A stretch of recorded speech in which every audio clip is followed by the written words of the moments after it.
Hay un número que me persigue desde hace 30 años. 127. Ese es el número de Boeing 727 que yo, personalmente, coordiné para cruzar cocaína desde Colombia hasta México y de ahí a las narices de medio Estados Unidos. 127 vuelos. No kilos, no toneladas, aviones completos. Cada uno cargado con entre 8 y 12 toneladas de polvo blanco. Haz la matemática tú solo. Y eso es solo lo que yo recuerdo con certeza. Lo que puedo poner nombre, fecha y pista de aterrizaje clandestina. Lo que no recuerdo ya no tiene importancia, porque el dinero de esos vuelos ya se gastó, ya se lavó, ya se enterró o ya se mató a alguien para protegerlo. Dicen que morí el 4 de julio de 1997. Qué irónico, ¿verdad? El día de la independencia de los gringos. Como si mi muerte fuera un regalo para ellos.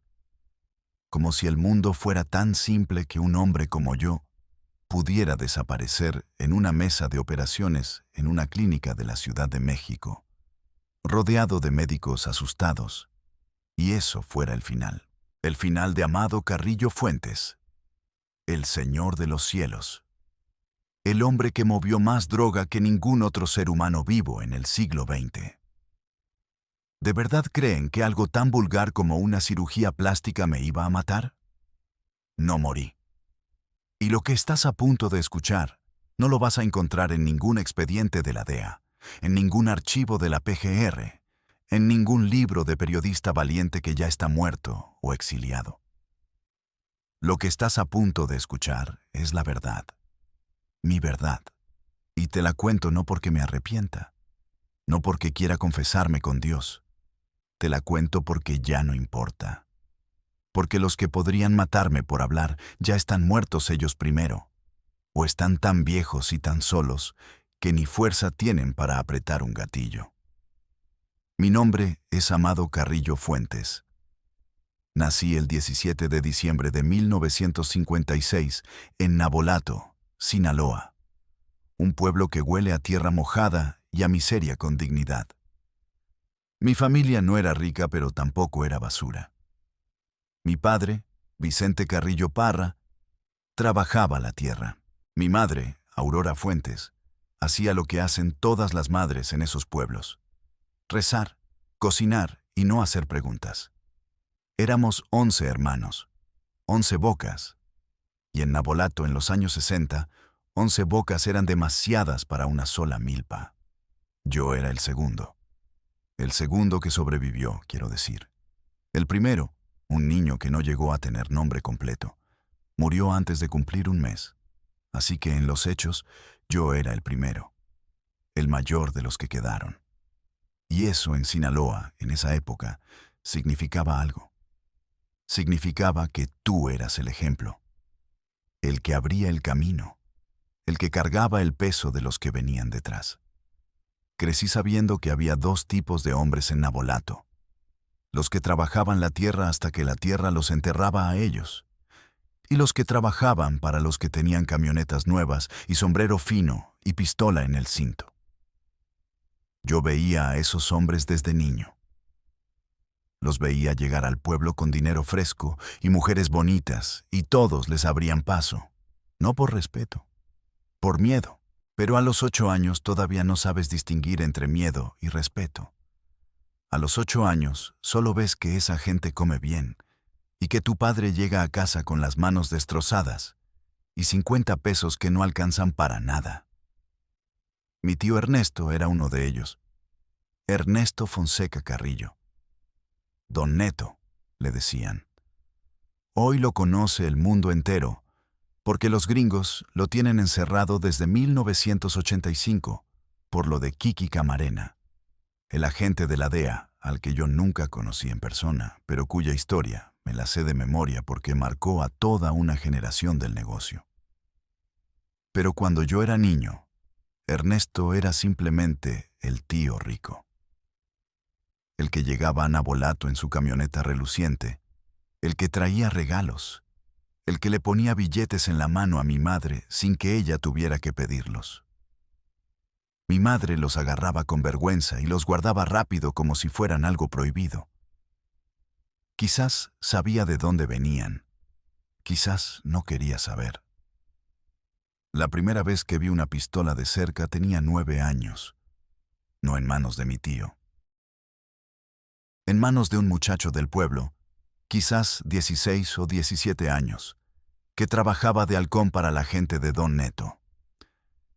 Era una 38 especial, cromada, con cacha de nácar. La puso sobre la mesa de la tienda de abarrotes donde yo compraba cigarros para mi padre, sin pedir permiso, como quien pone una llave, como si fuera lo más natural del mundo. Y para él lo era. Me miró y me dijo, «¿Qué pues, chamaco?» Y yo no pude decir nada. Solo miraba esa pistola, no con miedo, con fascinación, con algo que ahora reconozco como hambre. Ese es el momento. Si tuviera que señalar el instante exacto en que mi vida tomó el camino que tomó, sería ese. No cuando disparé por primera vez, no cuando vi morir a alguien por primera vez, sino ese momento en la tienda de abarrotes, con 9 años, mirando una pistola cromada sobre el mostrador de madera. Porque en ese instante entendí, con una claridad brutal que ningún niño debería tener, que el poder no venía de trabajar la tierra, venía de eso, de metal y pólvora y voluntad de usarlos. La escuela la fui dejando de a poco, no de golpe. Así funcionan estas cosas. Nunca hay una decisión grande y dramática. Son pequeñas decisiones. Un día faltas porque tienes que ayudar en la casa. Otro día faltas porque hay algo más interesante que hacer. Y un día simplemente ya no vas y nadie pregunta mucho porque hay 10 hijos más que alimentar. Y tú ya tienes edad para buscarte la vida. Con 12 años ya hacía mandados para la gente de mi tío. Nada peligroso. Llevar mensajes, vigilar una esquina, avisar si llegaban carros desconocidos al pueblo. Me pagaban con monedas al principio, luego con billetes, luego con el privilegio de estar cerca. Y estar cerca de esa gente era una educación que no existe en ninguna universidad del mundo. Aprendí a leer a las personas antes de aprender a leer libros. Aprendí que la mayoría de los hombres son cobardes disfrazados de valientes. Que el dinero no compra lealtad, compra tiempo. Que la lealtad real es tan rara que cuando la encuentras tienes que protegerla como si fuera oro, porque es más valiosa que el oro. Y aprendí, sobre todo, que en este negocio la única moneda que realmente importa es la información. El que sabe más, vive más. El que confía demasiado muere antes. A los 14 años ya no era un mandadero, era un elemento. Así nos llamaban, elementos. No sicarios todavía, no éramos armados formales, pero estábamos en la estructura. Sabíamos a quién reportar. Sabíamos qué decir y qué no decir. Sabíamos que había preguntas que no se hacían y respuestas que no se daban. El primer muerto que vi de cerca tenía 17 años. El muerto, no yo. Era un muchacho de Culiacán que supuestamente había hablado de más con gente que no debía. No lo vi morir. Lo vi después, tirado en una brecha de tierra a las afueras de Nabolato, con 3 tiros en el pecho y 1 en la nuca. El del cuello era el tiro de gracia. Eso lo supe después, que el tiro de nuca es la firma, la confirmación, el punto final del párrafo. El hombre que me llevó a ver ese cuerpo era un operador de mi tío. Se llamaba Rafael, aunque dudo que ese fuera su nombre real. Rafael me puso la mano en el hombro y me dijo, «Míralo bien, amado.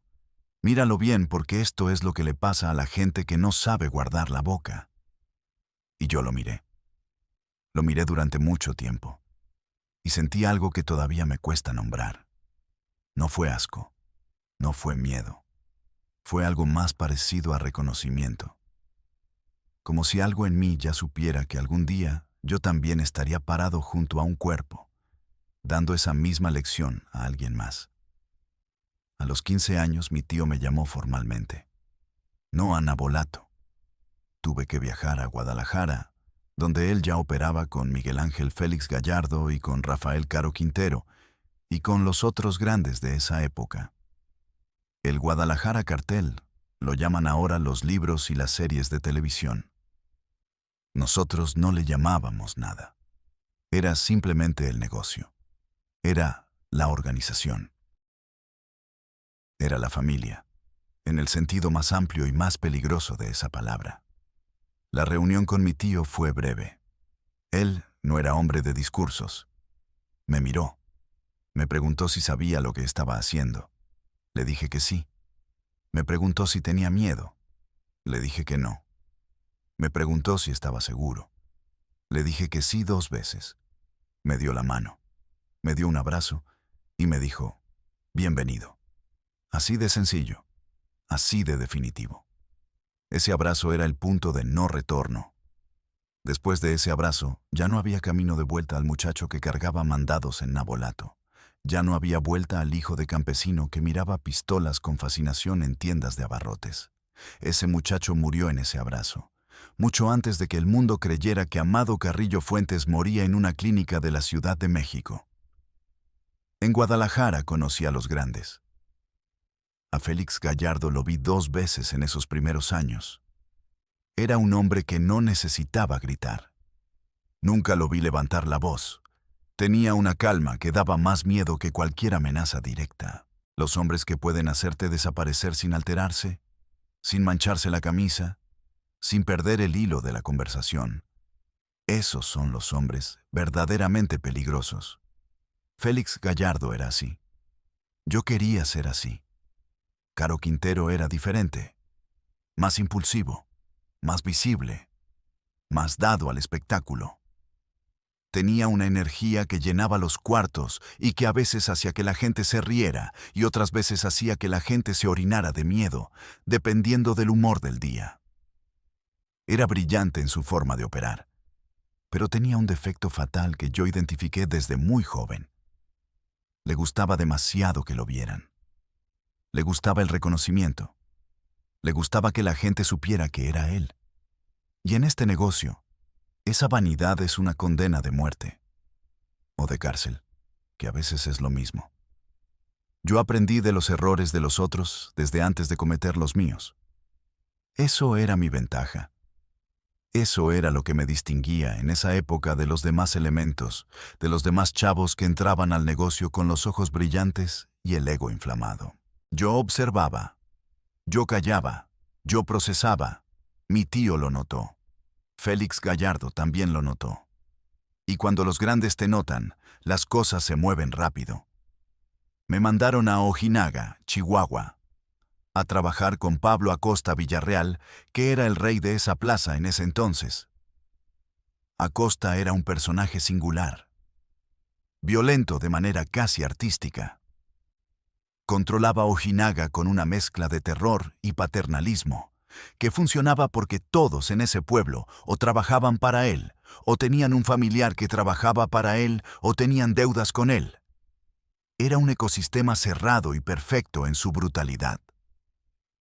Con Acosta aprendí lo más importante que aprendí en toda mi vida en el negocio. Aprendí que una plaza no se controla con balas. Las balas son el último recurso, no el primero.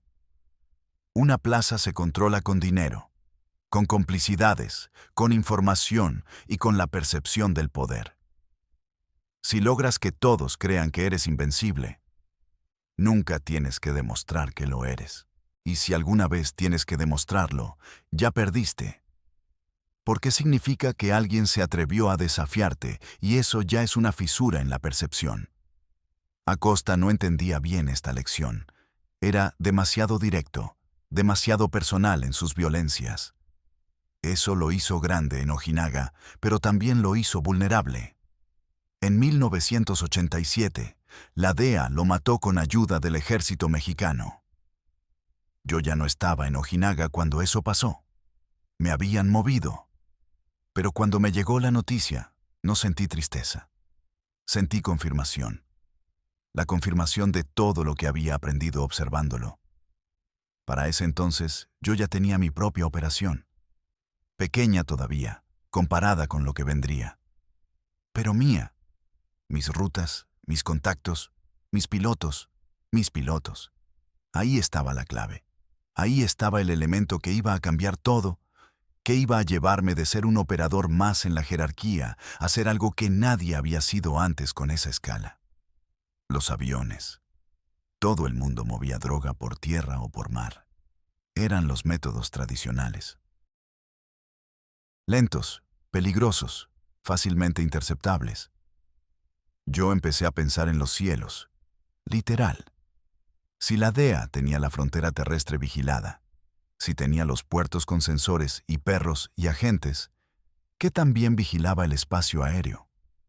Y la respuesta, en los años 80, era no tan bien como necesitaría para detenerme.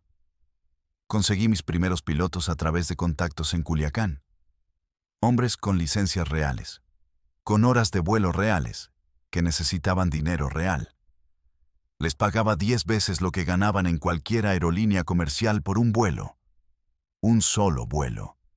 Y los aviones que usaban no eran avionetas, eran jets.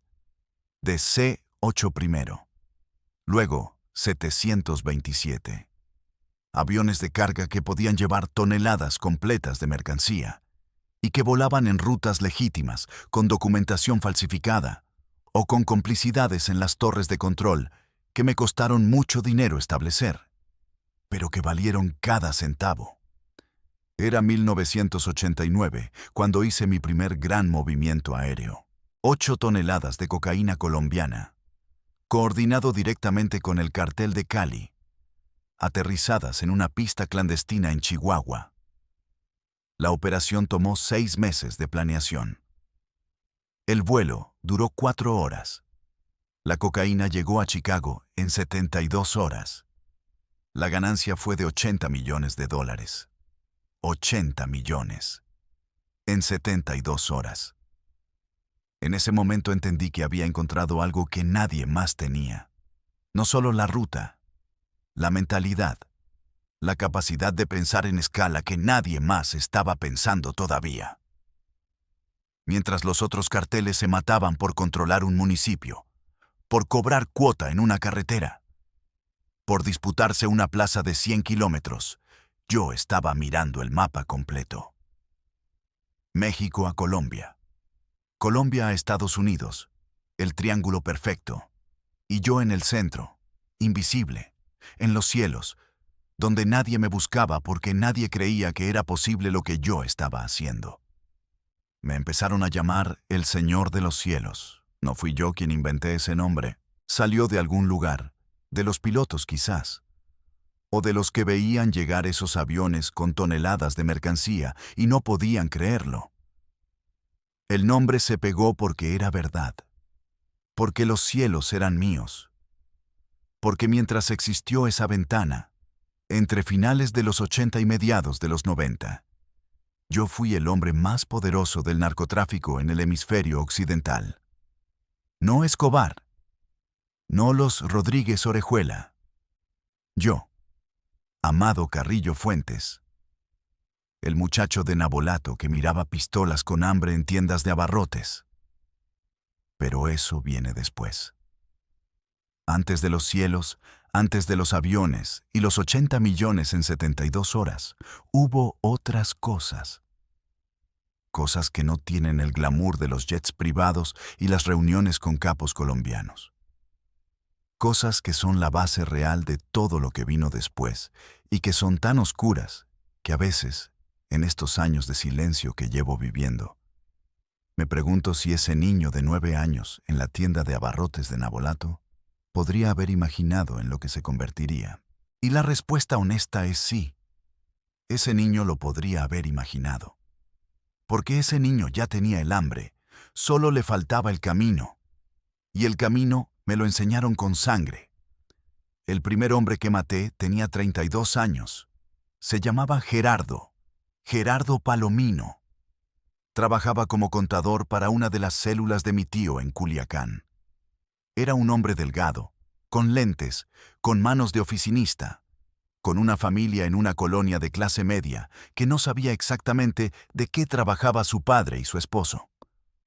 O quizás sí sabía y prefería no saberlo. Eso también pasa. Eso pasa más de lo que la gente quiere admitir. Gerardo había estado robando. No de golpe, no con descaro, sino de la manera más cobarde y calculada que existe. Poco a poco. Pequeñas cantidades en los registros. Números que no cuadraban por milésimas que se acumulaban en meses. Era inteligente, hay que reconocerlo. Había construido un sistema dentro del sistema. Una red de pequeñas inconsistencias que individualmente no significaban nada, pero que juntas representaban casi $200,000 en 18 meses. $200,000 que eran de la organización y que él había ido moviendo, de a poco, como quien vacía un río con una cuchara. Lo descubrió un hombre que mi tío tenía específicamente para revisar los números. Un hombre que yo nunca vi en mi vida, porque esa gente no se ve. No se presenta. No existe formalmente. Solo existe el reporte que llega y que dice: hay un problema con Gerardo Palomino. Me llamaron a mí no porque yo fuera el más violento de los que estaban disponibles. Me llamaron a mí porque ya habían notado que yo pensaba antes de actuar. Querían que el asunto se resolviera limpio, sin ruido, sin que la familia de Gerardo pudiera después señalar a nadie. Tenía 16 años. 16 años y me estaban encargando la solución a un problema que tenía nombre y apellido y lentes de oficinista. Tardé 3 días en ejecutarlo. No porque me costara trabajo encontrarlo o acercarme a él. Tardé 3 días porque quería entender exactamente qué había pasado. Quería hablar con él antes. No sé por qué. No era protocolo. Nadie me pidió que hablara con él. Era algo mío, algo interno. Una necesidad de comprender la mecánica de la traición antes de castigarla. Lo abordé en la calle, cerca de su casa, un martes por la tarde. Le dije que venía de parte de la organización y que necesitábamos hablar. Vi en su cara el momento exacto en que entendió. No lo vi asustarse primero. Lo vi calcular primero. Lo vi intentar construir una salida en los 3 segundos que tuvo antes de darse cuenta de que no había ninguna. Luego vino el miedo. Luego vino el sudor frío y las manos temblando y los ojos que no saben a dónde mirar. Caminamos hasta una casa de seguridad a 6 cuadras. Nadie en la calle prestó atención. Así funciona Culiacán. La gente aprende a no ver lo que no quiere ver. Gerardo habló durante 2 horas. Me explicó cómo lo había hecho, por qué lo había hecho, qué había hecho con el dinero. Tenía deudas, tenía una hija enferma, decía. Tenía problemas con una segunda familia que nadie sabía que existía. El dinero se había ido en esas 2 vidas paralelas que intentaba sostener al mismo tiempo. Me lo dijo todo, con los detalles, con los nombres de los médicos y los nombres de la otra mujer y todo. Como si confesar completamente fuera a salvarlo. Como si la verdad completa fuera una forma de misericordia. No lo fue. No podía serlo. En el negocio, perdonar un robo es firmar la autorización para que todos los demás roben.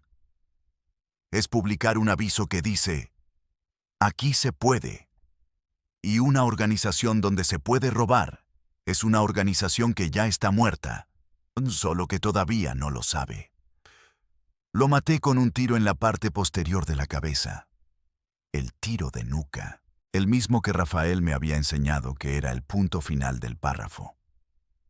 Lo hice rápido, sin drama, sin discurso previo. Gerardo estaba sentado en una silla cuando sucedió. No sufrió más de lo que ya había sufrido en esas 2 horas contando su propia historia. Eso era lo más compasivo que podía ofrecerle y se lo ofrecí. Salí de esa casa, caminé 4 cuadras, entré a una cocina económica, pedí un caldo de res y lo comí completo. Tenía hambre. El cuerpo tiene sus propias necesidades y no pregunta qué acaba de hacer la mente. Eso también lo aprendí ese día. Que la disociación no es una enfermedad ni una anomalía. Es un mecanismo de supervivencia que el cuerpo activa solo cuando lo necesita. Y cuando vives la vida que yo viví, ese mecanismo trabaja horas extra. Reporté el asunto resuelto esa misma noche. Mi tío escuchó, asintió, me dio un sobre con billetes y me dijo, bien hecho. 3 palabras. Bien hecho. Eso era todo. No había ceremonias, no había rituales de iniciación como en las películas. Solo 3 palabras y un sobre, y la certeza de que a partir de ese momento yo era algo diferente a lo que había sido antes. No por el acto en sí, sino porque lo había hecho sin temblar. Porque había comido caldo de res después. Porque la mañana siguiente me levanté a la misma hora de siempre y sentí que el mundo seguía siendo el mismo mundo. Eso era lo que me distinguía. Y eso era también, aunque yo no lo sabía todavía, la cosa más terrible de mí. Los siguientes 2 años fueron una escalera constante. Cada escalón era una responsabilidad nueva, un territorio nuevo, un nivel de violencia o de logística que antes no había manejado. Pasé de resolver problemas locales a coordinar movimientos entre plazas. Aprendí la geografía del negocio no como la aprende un estudiante en un mapa, sino como la aprende un animal en su territorio. Con el cuerpo, con el olfato, con la memoria muscular de cientos de viajes en carretera y decenas de reuniones en ranchos y casas de seguridad dispersas por Sinaloa, Chihuahua y Sonora. Conocí a Juan Pablo Ledesma en ese periodo. Era piloto. Había volado para una aerolínea regional hasta que la quiebra de la empresa lo dejó sin trabajo y con deudas que su sueldo legítimo nunca iba a alcanzar a cubrir. Alguien me lo presentó como una posibilidad, como alguien que podría ser útil. Tuve una conversación de 40 minutos con él en un restaurante de Hermosillo. Al final de los 40 minutos, le ofrecí lo que nadie más le iba a ofrecer. Le dije lo que haría, cómo lo haría, cuánto le pagaría y qué pasaría si en algún momento decidía hablar con alguien que no debía. Se lo dije todo sin eufemismos, sin metáforas. Era hombre adulto y necesitaba tomar una decisión adulta con información completa. Aceptó. Por supuesto que aceptó. Los hombres con deudas siempre aceptan cuando los números son suficientemente grandes. Ledesma fue mi primer piloto y durante años fue el mejor que tuve. Discreto, profesional, puntual hasta la obsesión. Nunca llegó tarde a un vuelo en 7 años de trabajar conmigo. Nunca habló de más. Nunca preguntó lo que no necesitaba saber. Era exactamente el tipo de elemento que yo buscaba. Competente y cuerdo, y suficientemente consciente de la realidad para entender que su bienestar dependía completamente de mi satisfacción. Con Ledesma empecé a trazar las primeras rutas aéreas. No los grandes vuelos de los 727 todavía. Primero vuelos pequeños, de prueba. Avionetas cargadas con 400, 500 kilos. Pistas clandestinas en Chihuahua y Durango que habían sido construidas durante años por la gente de Félix Gallardo y que yo empecé a usar de manera más sistemática y más frecuente que nadie antes. Cada vuelo exitoso era un dato. Cada dato era una corrección de ruta, una mejora en el proceso, una eliminación de riesgo. Yo trataba el tráfico de drogas como un ingeniero trata un sistema. Con métricas, con iteraciones, con optimización constante. Para 1988 ya tenía 12 pilotos en nómina y acceso a 8 pistas clandestinas en 4 estados. Ya movía mercancía no solo de Colombia, sino también de Bolivia y de Perú. Había establecido relaciones directas con los proveedores, saltándome a los intermediarios que históricamente se habían llevado una parte del margen. Eso le pareció mal a algunos. Varios intermediarios que habían vivido cómodamente de su posición como puentes entre México y Colombia, de repente se encontraron con que ya no eran necesarios. 3 de esos intermediarios intentaron protestar formalmente. Fueron a quejarse con Félix Gallardo. Dijeron que yo estaba rompiendo el orden establecido, que estaba saltándome jerarquías, que estaba siendo irrespetuoso con la estructura que todos habían construido juntos. Félix Gallardo me llamó y me preguntó si era cierto. Le dije que sí, que era cierto, y le expliqué los números que yo producía versus los números que producía el sistema anterior. Félix Gallardo escuchó los números, hizo silencio unos segundos y me dijo, sigue. Eso fue todo. Sigue. 2 sílabas que equivalían a una sentencia de muerte para los intermediarios que se habían quejado. No los maté yo personalmente. Para ese entonces ya tenía gente para eso. Pero la orden salió de mi área y los 3 dejaron de existir en el lapso de una semana. Sus familias recibieron dinero, no como compensación, como silencio preventivo. Así se manejaban estas cosas y así se siguen manejando, aunque la gente prefiera no saberlo. El dinero en esa época era un problema casi más difícil que la logística del tráfico en sí. No el conseguirlo, el guardarlo, el moverlo, el convertirlo en algo que no gritara su origen. Tuve que construir una estructura de lavado paralela a la estructura de tráfico. Y esa estructura me llevó años refinar. Restaurantes, gasolineras, ranchos ganaderos, empresas de construcción, tiendas de ropa, negocios que en el papel eran legítimos y que en la práctica eran tubos por donde el dinero sucio entraba por un lado y salía limpio por el otro. Tenía contadores, abogados, prestanombres, notarios. Una red de complicidad civil que era tan grande y tan diversa que desmantelarla hubiera requerido arrestar a cientos de personas que en apariencia eran ciudadanos normales con negocios normales. En Juárez fue donde me establecí de manera definitiva. Ciudad Juárez, Chihuahua. La ciudad fronteriza por excelencia. La ciudad donde México y Estados Unidos se tocan y se mezclan, y donde el contrabando tiene una tradición más antigua que la DEA, más antigua que el gobierno federal, más antigua casi que la propia nación. Juárez era perfecta para mí. Una ciudad de paso, de movimiento constante, donde nadie mira demasiado a nadie porque todos tienen algo que esconder o algo que cruzar. Tomé la plaza de Juárez con una combinación de dinero, alianzas y violencia selectiva. No fue una guerra. Las guerras son costosas y visibles y atraen atención que no necesitas. Fue más como una absorción. Fui comprando lealtades. Fui incorporando estructuras que ya existían. Fui haciendo que la gente que ya operaba en la plaza entendiera que trabajar conmigo era más rentable y más seguro que cualquier alternativa. Los que no quisieron entenderlo recibieron otra clase de argumento. Pero fueron los menos. La mayoría entendió el primer mensaje. El cártel de Juárez nació de esa manera. Sin declaración formal, sin ceremonia. Un día simplemente existía y todos lo sabían, y todos sabían quién estaba al mando. Yo, Amado Carrillo Fuentes.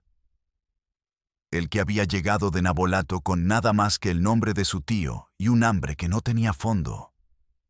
Para 1990 ya era uno de los 5 hombres más poderosos del narcotráfico en México. Para 1993, cuando Félix Gallardo ya estaba en la cárcel y el viejo orden del cartel de Guadalajara se había fragmentado en los carteles regionales que todos conocen hoy, yo era el número 1. Sin discusión, sin competidor real, el señor de los cielos en el cenit de su poder. ¿Qué se siente eso? Me lo preguntan siempre, en la imaginación de la gente, en las series y los libros que han intentado narrar mi historia. ¿Qué se siente ser el más poderoso? La respuesta honesta es que no se siente como lo imagina la gente. No hay un momento de triunfo claro, un instante en que te das cuenta de que llegaste a la cima. El poder se acumula tan gradualmente, tan orgánicamente, que cuando ya lo tienes completo, ya llevas años teniéndolo y ya hace tiempo que dejó de sorprenderte. Lo que sí se siente, lo que es real y constante y no desaparece nunca, es la paranoia. No el miedo exactamente, algo más sofisticado que el miedo. Una vigilancia permanente, un estado de alerta que nunca se apaga, que nunca te permite relajarte completamente, porque en el momento en que te relajas es cuando alguien aprovecha. Dormía 4 horas por noche en promedio durante esos años. No porque no pudiera dormir más, porque no me lo permitía.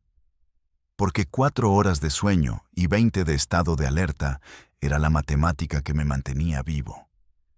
Tenía casas en 7 ciudades distintas y nunca dormía más de 3 noches consecutivas en la misma. Tenía escoltas, tenía contraseguridad, tenía gente que verificaba la seguridad de mis escoltas. Tenía líneas de comunicación encriptadas, antes de que encriptar comunicaciones fuera algo que la tecnología comercial permitiera. Me costó millones construir ese sistema de comunicación, pero me salvó la vida más de una vez. Los colombianos me respetaban como a muy pocos mexicanos han respetado en la historia del negocio. Con los hermanos Rodríguez Orejuela del Cartel de Cali, construí una relación de trabajo que era casi una sociedad formal. Ellos ponían la cocaína. Yo ponía la ruta, la infraestructura y la distribución. Los porcentajes que negociamos en esas reuniones en Cali, en 1991 y en 1993, eran los más favorables que cualquier organización mexicana había obtenido hasta entonces, porque ellos necesitaban lo que yo tenía: la capacidad de mover toneladas, no kilos, con una consistencia y una seguridad que nadie más podía garantizar. Con Pablo Escobar, la relación fue diferente, más tensa. Escobar era un hombre que necesitaba controlar todo lo que tocaba, y yo era un hombre que no aceptaba control de nadie. Nos reunimos una vez, en 1992, en un lugar que no voy a nombrar, porque hay gente todavía viva que estuvo presente.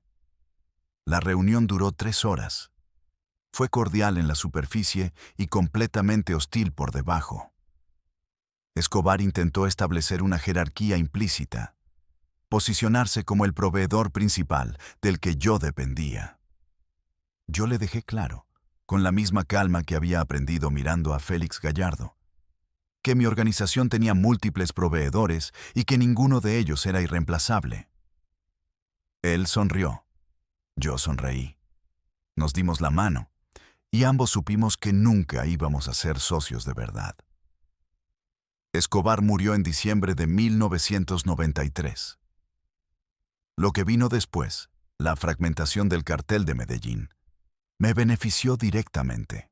Las organizaciones colombianas más pequeñas que emergieron de esa fragmentación eran más fáciles de manejar, más necesitadas de la infraestructura que yo ofrecía, menos dadas al protagonismo que había caracterizado a Escobar. Era el ecosistema perfecto para mí. En esos años de principios de los 90, el dinero llegaba en cantidades que literalmente no cabían en los espacios donde lo guardábamos. Tengo memoria de bodegas en Juárez, en Culiacán, en la Ciudad de México, donde había estivas de billetes americanos apilados hasta el techo, envueltos en plástico como mercancía de supermercado, esperando ser procesados por las estructuras de lavado. Billetes que a veces se pudrían porque la humedad los alcanzaba antes de que pudiéramos moverlos. Billetes que a veces se quemaban no por accidente, sino porque era más fácil destruirlos que explicar su existencia. Era absurdo. Era una riqueza tan grande que había dejado de tener sentido como concepto. No gastaba en lo que la gente imagina que gastan los narcos, porque el gasto visible era un riesgo que no necesitaba tomar. No tenía aviones privados registrados a mi nombre. No tenía yates. No usaba relojes de oro ni cadenas de diamantes. Me vestía con ropa discreta. Manejaba carros que no llamaran la atención. El lujo real que me permití era en los ranchos, en los espacios privados, en los lugares que nadie veía. Ahí sí. Ahí la vida era de otra categoría. Pero la discreción era estrategia, no frugalidad. Entendía algo que muchos en el negocio nunca entendieron. Entre más visible eres, más grande es el blanco que ofreces. Escobar fue el ejemplo perfecto de lo que no hay que hacer. Su visibilidad, su necesidad de ser reconocido como el hombre más poderoso de Colombia, fue lo que eventualmente lo destruyó. Yo no cometería ese error, o eso creía. La corrupción institucional que construí en esos años era sistemática de una manera que todavía me asombra cuando lo pienso con distancia. No era soborno ad hoc, caso por caso. Era una estructura de nómina. Funcionarios de la PGR, de la Policía Judicial Federal, del Ejército, de las aduanas, de los gobiernos estatales. No todos ellos sabían necesariamente para quién trabajaban. Algunos recibían dinero a través de intermediarios sin saber el nombre del benefactor final. Eso era intencional. Mientras menos supieran, menos podían revelar. Había un general del ejército mexicano, al que nunca nombraré porque su familia no tiene culpa de lo que él era, que me proveía de información de inteligencia militar con una regularidad casi semanal. Informes sobre operativos planeados, sobre movimientos de tropas, sobre coordenadas de operaciones antinarcóticos. Por ese servicio recibía $150,000 mensuales. Era una inversión que se pagaba sola con creces, porque cada operativo que evitábamos, gracias a esa información, representaba mercancía y gente que no se perdían. Tenía también una red de información dentro de la DEA, no agentes americanos directamente. Nunca llegué a tener eso, aunque lo intenté. Pero sí tenía gente dentro de las estructuras mexicanas que trabajaban con la DEA, que asistían a reuniones conjuntas y que reportaban de regreso a mí el contenido de esas reuniones. Era información de segunda mano, pero era suficiente. Era suficiente para saber con semanas de anticipación cuándo se me estaba investigando específicamente y cuándo la investigación apuntaba a otra dirección. Así llegué a 1993, 1994, 1995. Los años de la cumbre. Los años en que los 127 vuelos de Boeing estaban en plena operación. Los años en que el cártel de Juárez movía más cocaína que cualquier otra organización en el hemisferio. Los años en que yo era, sin exageración, uno de los 10 hombres más ricos del mundo, aunque ninguna lista de Forbes lo supiera ni pudiera saberlo. Y los años en que empecé a entender que la cumbre es también el lugar desde donde la única dirección posible es hacia abajo. En 1995, yo ya no tocaba nada con mis propias manos. Ni el dinero, ni la mercancía, ni las armas. Todo pasaba por capas y más capas de gente, intermediarios, encargados de encargados. Y sin embargo, todo terminaba en mí. Cada decisión, cada muerte, cada traición potencial. Era como dirigir una orquesta compuesta solo de asesinos, corruptos y hombres medio locos por el poder. Y cada nota fuera de lugar podía ser el principio del final. Había días en los que me despertaba con la voz de mi jefe de seguridad, diciéndome que habían encontrado una cabeza colgada en un puente de Juárez con un mensaje que mencionaba mi nombre. Días en los que el teléfono sonaba y del otro lado la DEA estaba presionando. Los políticos querían su parte. Los militares cambiaban de bando. Los colombianos exigían pagos atrasados. Mi vida era una fila interminable de incendios que tenía que apagar con gasolina. Pero quiero que entiendas algo. Cuando estás ahí arriba, el horror deja de ser un evento excepcional. Se vuelve rutina. Se vuelve parte del paisaje. El olor del miedo y de la pólvora se te mete tan profundo en la piel que un día te das cuenta de que ya no lo hueles, ya no lo ves. Y eso es lo más peligroso. Porque ahí es cuando el monstruo te ha devorado entero y tú sigues creyendo que eres quien manda. Las fiestas eran otra cara del infierno. No eran simples celebraciones, eran territorios de equilibrio, lugares donde el poder se medía sin palabras, donde sentabas en la misma mesa a un general mexicano, un político federal, una estrella de televisión, un corredor de autos y un sicario que había matado a 20 personas en un mes. Y todos brindaban con tequila mientras las muchachas jóvenes bailaban con miedo en los ojos. El sueño dorado de la corrupción completa. Recuerdo una noche en específico, diciembre del 95, en una hacienda a las afueras de Gómez Palacio. Teníamos invitados de todo tipo. Uno de ellos era un diputado nacional, muy conocido por su discurso antinarco. Otro era un cantante de música ranchera, que había llenado estadios ese mismo año. Yo los miraba desde mi mesa principal, fumando. Sabía que al día siguiente, el diputado saldría en televisión hablando de la lucha por un México limpio. Y él mismo, esa noche, tenía 3 muchachas de 17 años en su habitación esperándolo. Los músicos tocaron corridos dedicados a mí, aunque las reglas eran claras. Nadie podía usar mi nombre real en letras. Pero todos sabían quién era el señor que tiene aviones y manda en los cielos. Las copas de cristal sonaban como disparos. El aire estaba cargado de perfume, humo y dinero. En medio de todo eso, un hombre se me acercó, nervioso. Era uno de los operadores encargados del lavado en el norte. Me susurró que un nuevo inspector de Hacienda había empezado a preguntar sobre nuestras empresas fantasma. No lo dejé terminar. Le dije solo, limpia el ruido antes de que se vuelva música. Él entendió. 2 días después, el inspector apareció en su carro, con una botella rota en el cuello y la lengua cortada. El mensaje era simple. El que pregunta sin permiso no necesita hablar más. Y así, la fiesta continuó. Así era todos los días. La corrupción llegaba tan alto que a veces me sentía como un fantasma dentro del propio gobierno. Una vez entré al despacho de un subsecretario federal, acompañado solo por mi abogado, y él mismo cerró la puerta, sirvió café y me dijo, «Nos conviene que sigas con vida, Amado. Si tú caes, caemos todos». Esa frase me marcó.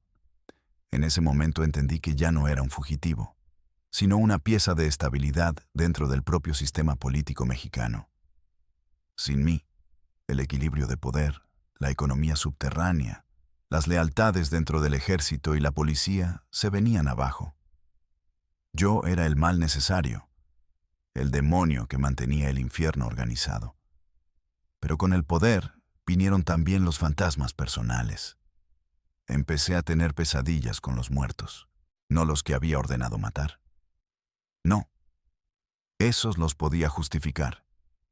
Era necesario. Fue por el negocio. No. Soñaba con los inocentes, con los choferes que pasaban por la calle cuando una ejecución se salía de control, con los niños que dormían al otro lado de la pared cuando estallaba una granada, con las esposas que llegaban a buscar a sus maridos desaparecidos sin saber que yo ya había firmado sus sentencias. Me levantaba empapado en sudor, con las manos temblando, convencido de que alguien estaba dentro de la habitación. Revisaba los rincones, las ventanas, los armarios. Nada. Pero el miedo no se iba. Desde 1996 dormía siempre con una pistola debajo de la almohada. Una 9 milímetros personalizada. No por miedo a la policía o a los enemigos. Por miedo a mis propios hombres. En ese nivel, el enemigo que te mata no suele venir de afuera. Está sentado contigo todos los días, esperándote a cometer un error. Una vez, uno de mis pilotos, el tercero al mando en la ruta de Tijuana, apareció encintado, con signos de tortura. Tenía los dedos quemados con soplete, los tobillos destrozados. Lo encontramos tirado vivo, respirando con dificultad. Cuando logré hablar con él, dijo solo una frase. Uno de adentro los vendió. Luego murió. Esa noche tuve que sentar frente a mí a mi jefe de logística, a mi jefe de seguridad y a 3 de sus hombres. Los miré uno por uno, buscando una grieta, una sombra en la voz. Nadie habló. Maté al jefe de logística en el acto. No porque supiera que era él, sino porque tenía que ser alguien. Porque si no mataba a nadie esa noche, habría perdido el miedo de los demás. Y perder el miedo de tus hombres es el principio del fin. Días después supe que el traidor era otro. Pero el equilibrio regresó. Esa es la clase de decisiones que sostiene o destruye un imperio. No la justicia, sino la percepción del castigo. Las historias que los medios contaban sobre mí eran mitad mentira, mitad verdad. Que tenía cirugías para cambiar el rostro. Que dormía cada noche en un país distinto. Que me protegían generales. Que tenía acuerdos con la CIA. Algunas eran ciertas, otras inventadas. Pero lo curioso es que, con el tiempo, terminé actuando igual que los rumores. Si decían que tenía 3 rostros distintos, yo me aseguraba de que mis cirujanos tuvieran preparados 3 planes quirúrgicos. Si decían que tenía una red de túneles secretos en Chihuahua, hacía que los construyeran. Los rumores se volvían mapas. Mentiras hechas realidad. Los colombianos me decían que en México yo era más leyenda que hombre. Y tenían razón. Empecé a notar que incluso la gente que trabajaba para mí hablaba de el Señor de los cielos, como si fuera otro, como si yo ya no fuera amado, como si existiera una versión mítica mía flotando sobre todos, mientras el verdadero hombre se consumía detrás de esa imagen. El mito me había devorado, y mientras más poder acumulaba, más aislado estaba. Ya no podía confiar ni en la familia. Mi hermano Vicente asumía responsabilidades, pero yo sabía que tenía sus propias ambiciones. Mis sobrinos eran mitad sangre, mitad peligro. Mi madre ya no sabía quién era el hijo que le mandaba flores y casas. A veces me llamaba al teléfono fijo de un rancho y me pedía, «Ven a verme, hijo, aunque sea un día». Y yo prometía ir, sabiendo que no podía, que su nombre estaba vigilado, que cada visita era un riesgo. Eso me dolía más que cualquier bala, porque ni todo el oro del desierto podía comprar un abrazo sin miedo. En 1996, tuve una reunión con un alto mando del gobierno. Uno de esos hombres que deciden guerras desde los escritorios. Me ofreció algo que parecía imposible, una salida. Señor Carrillo, si usted desaparece, si desaparece bien, podemos ayudarle a reescribir el final. Usted no sería el primero, ni será el último. Esas palabras me rondaron semanas. Fingir mi muerte, salirme vivo de un infierno del que nadie sale sino en pedazos. Al principio no lo tomé en serio. Pero los meses siguientes todo se complicó. La DEA había logrado infiltrar a 2 informantes dentro de mis estructuras. Uno cayó. El otro desapareció y sospechábamos que estaba del lado de los gringos. Al mismo tiempo, uno de mis contactos militares fue arrestado. Y los colombianos empezaron a hablar demasiado. El aire alrededor se volvió pesado, irrespirable. Los enemigos ya no eran los otros cárteles. Era la propia estructura del Estado que yo había pagado para protegerme. Recuerdo con precisión una madrugada, sentado en el balcón de una casa segura en Morelos. Fumaba, viendo el amanecer, cuando por primera vez en muchos años sentí miedo verdadero. No paranoia, miedo. Miedo de perderlo todo, de morir con la cara deformada por un rifle en una carretera y que al día siguiente los periódicos mostraran mi cadáver como trofeo. Cae el Señor de los cielos. Era un final demasiado vulgar para todo lo que había construido. No me lo permitiría. Ahí nació la idea real. Fingir la muerte. Desaparecer. Apagar al mito matando al hombre. Pero hacerlo bien, con ayuda del mismo sistema que me había protegido. Y para eso necesitaba a los doctores correctos, al gobierno correcto y a los enemigos correctos para culpar. Mientras todo eso germinaba, el horror cotidiano seguía. La gente seguía muriendo cada semana. Los decomisos se multiplicaban. Juárez ardía. Y en medio del caos, seguía la rutina. Reuniones, dinero, aviones, amenazas, recompensas. Una maquinaria tan grande que ya se movía sola. Yo solo observaba, cada día más cansado, más vacío. Hay un sonido que todavía me persigue cuando cierro los ojos. No son los disparos, no son los gritos. Es el sonido de las bolsas negras sellándose. Ese ch final del plástico lamiendo su propio cierre. En cada bolsa había un rostro que un día saludé. Un empleado, un rival, una sombra. Esa sinfonía de plástico y silencio era la música de mi imperio. Y en medio de esa música, decidí desaparecer. Había pasado tanto tiempo rodeado de muerte que creí que ya no podía sorprenderme. Pero la traición siempre llega desde el único sitio donde nunca se espera. Tu propia sombra. Fue marzo del 97 cuando todo empezó a quebrarse. Juárez servía. La DEA apretaba. El gobierno mexicano, con una cara me sonreía y con la otra negociaba con mis enemigos. Lo supe por un general, un viejo conocido que todavía tenía la decencia de avisarme antes de venderme. Me dijo, Amado, ya no te van a proteger. Hay presión internacional, necesitan un sacrificio. En ese momento supe que mi tiempo se había acabado arriba. Ya no mandaba yo. Ahora mandaba el equilibrio político. Los días siguientes fueron una película en cámara lenta. Teléfonos que sonaban sin respuesta. Gente que se escondía. Aviones con rutas canceladas, cargamentos perdidos. Era como si el imperio empezara a deshacerse solo, costura por costura. La paranoia dejó de ser estrategia y se volvió enfermedad. No dormía, no comía. Revisaba los mismos documentos una y otra vez, buscando traidores invisibles hasta en las huellas dactilares. Y entonces vino el golpe más duro. Ledesma, mi primer piloto, mi hombre de más confianza. Desapareció con un avión cargado con 12 toneladas de cocaína y no volvió. Ni rastros, ni señales, ni cuerpo. Nadie roba eso y vive para contarlo. Yo lo sabía, pero lo que dolía no era el cargamento. Era él.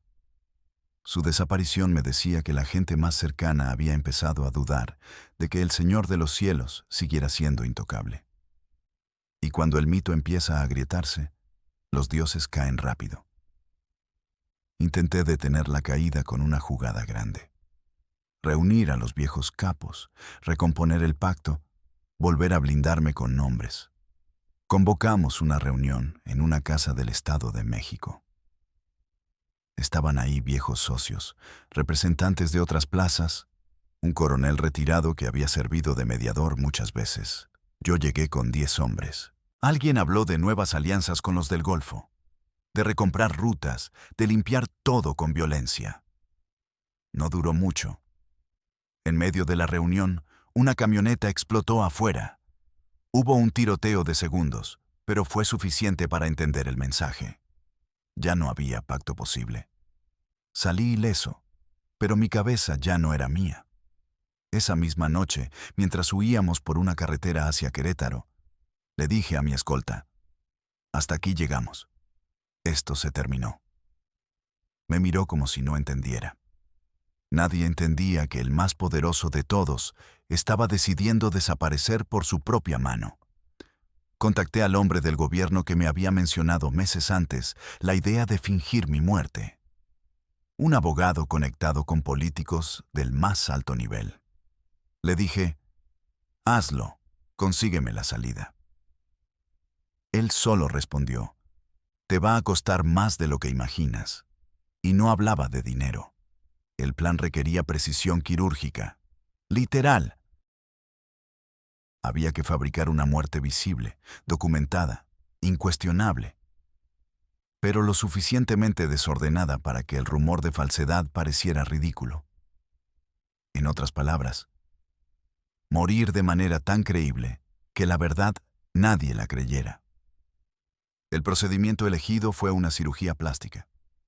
El pretexto, cambiar el rostro, escapar de la persecución. El lugar, una clínica privada en la Ciudad de México. El 3 de julio de 1997. El detalle más perverso fue quiénes sabían la verdad.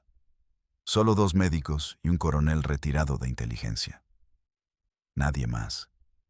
Ni mis hermanos, ni mi madre, ni mis socios. A ellos también había que engañarlos. Solo así funcionaría. La noche antes de la cirugía, me senté frente al espejo. Tenía los ojos hundidos, un rostro que ya no reconocía. El mito de El Señor de los Cielos me observaba desde el vidrio como un fantasma viejo, lleno de cicatrices que no se veían. Estuve horas mirándome sin hablar. Afuera, en la calle, los noticieros hablaban de mi persecución, de recompensas, de operativos. Nadie imaginaba que yo estaba a punto de dejar de existir ante el mundo. La cirugía fue una farsa dentro de una verdad. Se usaría mi propio cuerpo sedado, se alteraría mi rostro parcialmente y se haría desaparecer al verdadero El Señor de los Cielos en mitad de la intervención. Luego, mostrarían un cadáver grotesco, deformado por supuestas complicaciones médicas, lo suficiente para cerrar el círculo. Las huellas digitales ya estaban listas, copiadas y falsificadas por el propio laboratorio militar que me debía favores. No podía fallar. El 4 de julio amaneció con olor a desinfectante y traición. Me inyectaron anestesia, pero estaba consciente parcialmente. Sentía los sonidos, los movimientos. En algún momento escuché a uno de los doctores decir, a partir de ahora, él está muerto. Esas palabras me atravesaron como una bala silenciosa. Porque, de cierto modo, tenía razón.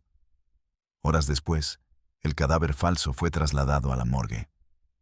La prensa ya lo sabía. Los canales transmitían imágenes del supuesto cuerpo de Amado Carrillo Fuentes, el capo más buscado, muerto durante una cirugía plástica para cambiarse el rostro.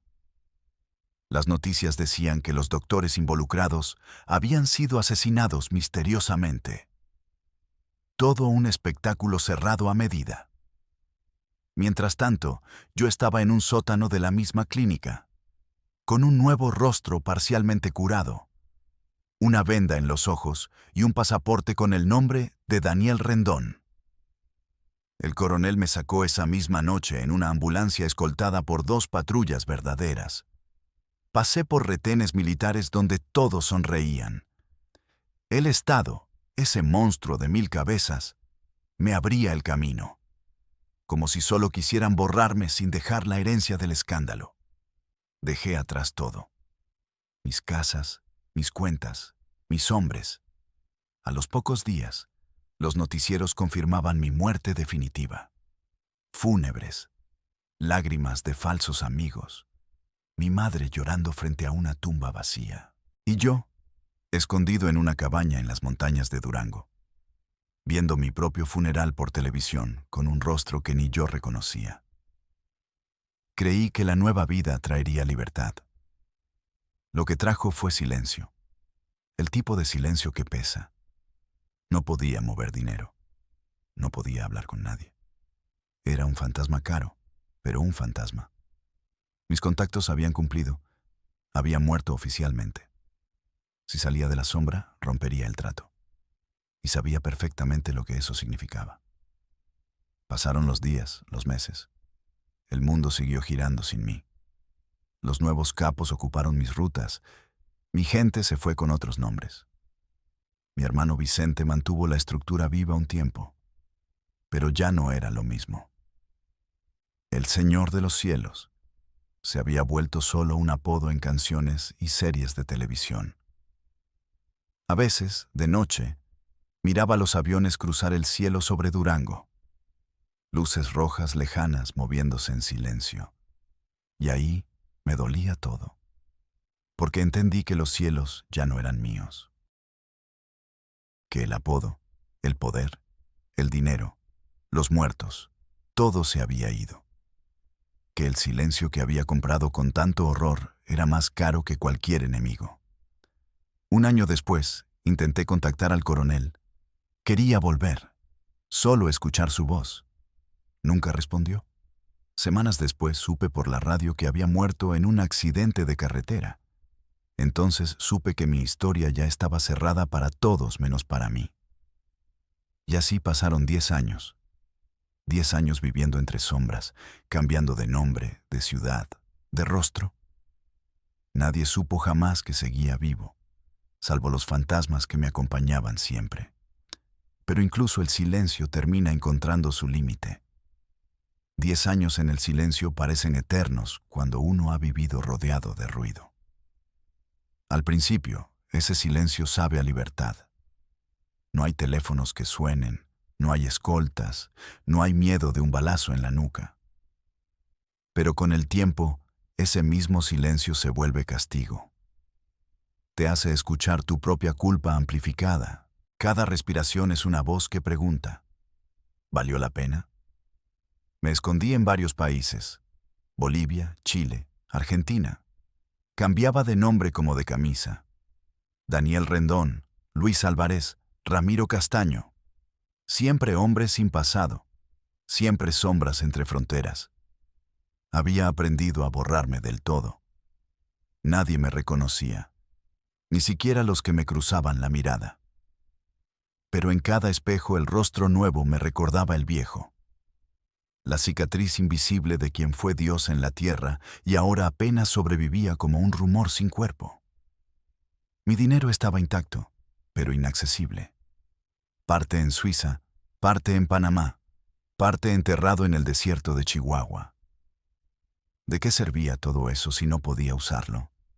El oro enterrado también muere, igual que su dueño. Lo sabía, y aún así no me atreví a tocarlo. Porque el movimiento es lo que mata a los fantasmas, y yo quería seguir siendo invisible un poco más. Viví en una casa pequeña, en la montaña, cerca de un lago. Me despertaba antes del amanecer.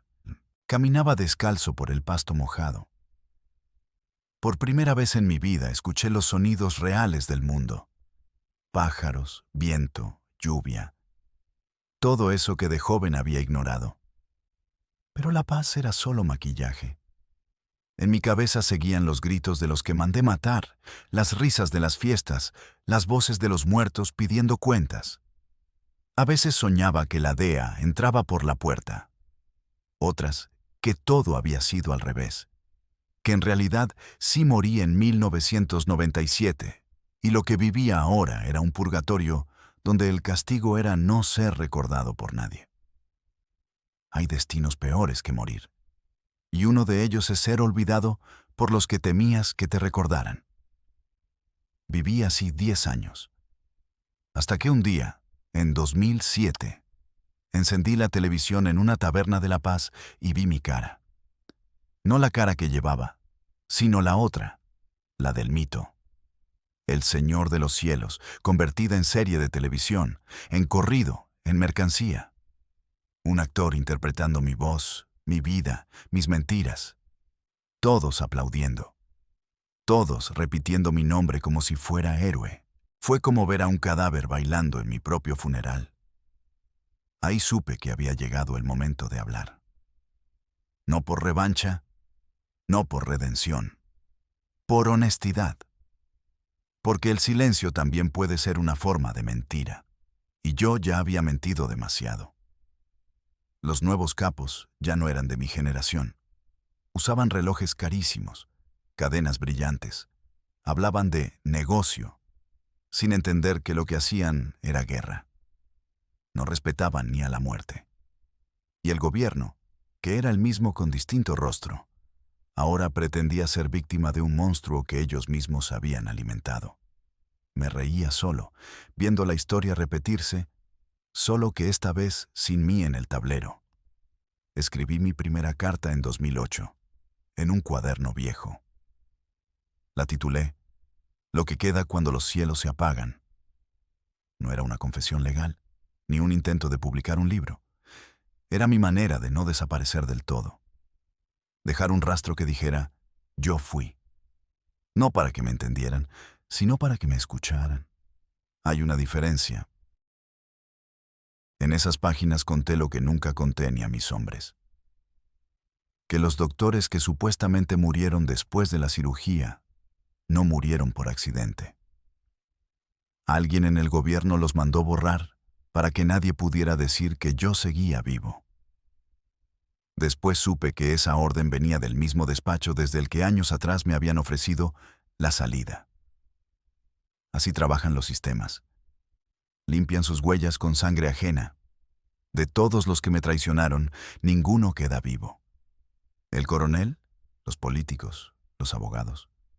Todos murieron o se escondieron. Algunos dicen que los maté yo. No importa. En el fondo, sí los maté. Porque los condené con mi silencio. No hay arma más poderosa que dejar a otro con un secreto que no puede decir. Los últimos años los pasé escribiendo y quemando las páginas cada noche. Porque escribir es recordar y recordar duele. Y aún así no podía parar. Era como si necesitara tener mi historia en fuego para poder soportarla. A veces imaginaba que lo que escribía lo escuchaba alguien, un reportero, un joven, un tipo cualquiera al otro lado del mundo, con audífonos, escuchando la voz de un fantasma que dice, así fue, así termina. Mucha gente dice que el narco es glamour, poder, respeto.